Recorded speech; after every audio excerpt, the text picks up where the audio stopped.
এমন ভেবো না যে অনেক সময় হাতে আছে।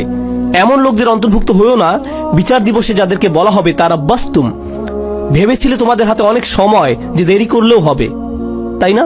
এটা যেন ফি মাআনাতা আখারতুম, তুমি বিলম্ব করেছিলে, অনেক সময় আছে, আরো থাকুক, বাদ দাও।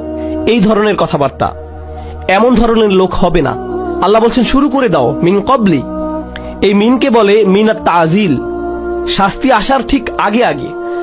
আমি বলছি শাস্তি হতে কিন্তু দেরি নেই, কাছেই। বিচার দিবসের কথা বললে অনেকে মনে করেন বিচার দিবস অনেক দেরি, তাই না? ইন্নাহুম ইয়ারাউনাহুম বাঈদা, তারা মনে করে ওটা হতে অনেক দেরি। অনারাহু করিবা, আল্লাহ বলছেন আমরা দেখেছি যে এটা শীঘ্রই। কিন্তু আমাদের প্রত্যেকে আমরা কখন যাব? আমরা কি ঈদের দিন আদৌ দেখতে পাবো? কে জানে? কে জানে আমরা কবে যাব? কে জানে মৃত্যুর ফেরেশতার কাছে আল্লাহ কি লিখে দিয়েছেন? আমরা পার্কিং লট পর্যন্তও কি যেতে পারবো? কে জানে? আমরা কেউ জানি না। আর আমাদের মৃত্যু হলেই মান মাতা ফাকাদ কামা কিয়ামাহু, যে চলে যায়, যেই মারা যায় তার কিয়ামত শুরু হয়ে যায়। আপনার কিয়ামতের জন্য ইয়ামুল কিয়ামা, পুনরুত্থান দিবসের জন্য অপেক্ষা করতে হবে না। এক সেকেন্ডেরই ব্যাপার এটা।